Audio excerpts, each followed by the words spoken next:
Hey everybody, Derek from Mac Gaming here with another video. Well, this isn't much of a video actually. It's more of me just, revisiting an all-time classic, which is the original Half-Life. In this case, the PlayStation 2 version running on the AetherSX2 emulator. Now, this game is from 1998. Back in the day, I played it on a Pentium 3 with a CPU that was running at 800 megahertz. And it had like 64 megabytes of RAM. Like, I would barely be able to enjoy this game at like 24 frames per second at a resolution of 800 by 600. And in this case, we're emulating the game at a resolution of 4096 by 3584 at a nice and rock solid 60 frames per second. However, that is no surprise given the fact that this game is 24 years old and even a potato can run this now. The thing is that I never tried the console editions of this game because, Half-Life is one of those games that's meant to be played with a mouse and a keyboard.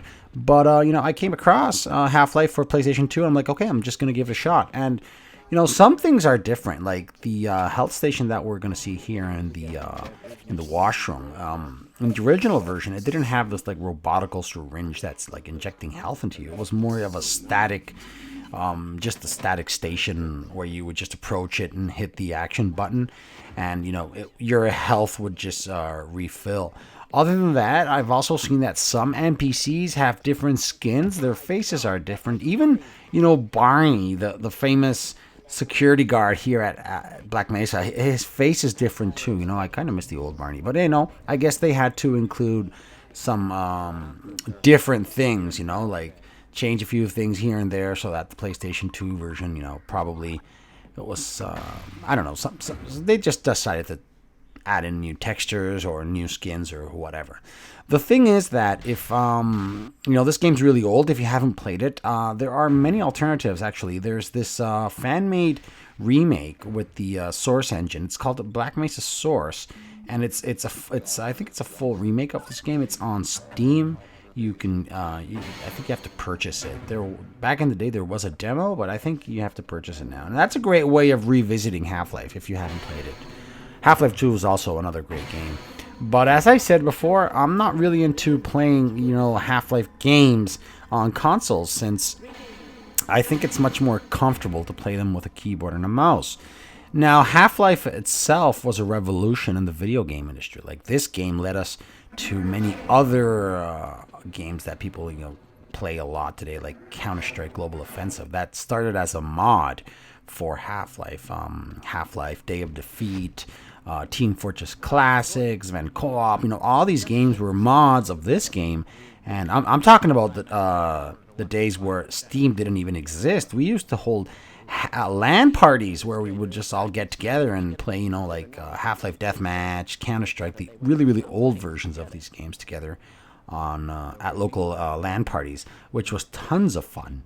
So, this game is part of my childhood. 1998, I was 10 years old back then, and, I grew up with Half-Life, then Counter-Strike, then, Half-Life 2 came out, Source Engine came out, and, like, everything evolved. Like, everybody's playing now Counter-Strike Source, Counter-Strike, what's the other one called? Counter-Strike Global Offensive, and, they all had their origin here in the original Half-Life. So, yeah, we owe a lot to this game, and we owe a lot to Gordon Freeman as a, main character, although he doesn't say a single word throughout the whole game.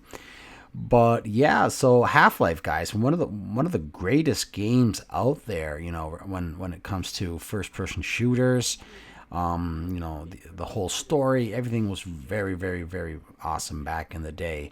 So I just decided to make this video for fun. I hope you guys enjoyed it. I hope you had a fun time down memory lane. And guys, thanks for watching, and stay tuned for more content. I don't know how you can say that, although I will admit that the possibility of a resonance cascade scenario is extremely Gordon doesn't need to hear all this. He's a highly trained professional. We've assured the administrator that nothing will go wrong. Yes, you're right. Gordon, we have complete confidence in you. Well, go ahead. Let's let him in now. Access denied.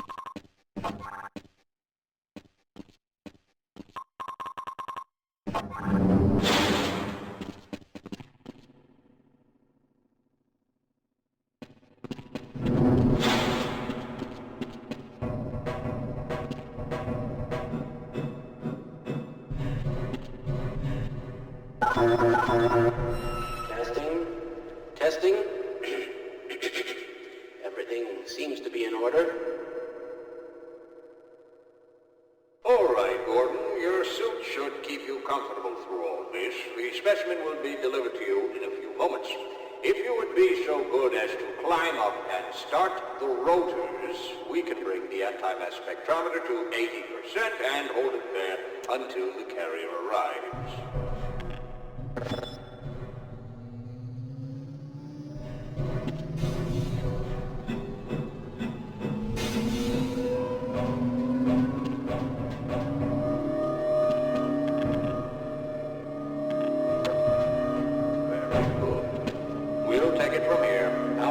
Stage 1 emitters in 3, 2, 1. I'm seeing predictable phase arrays.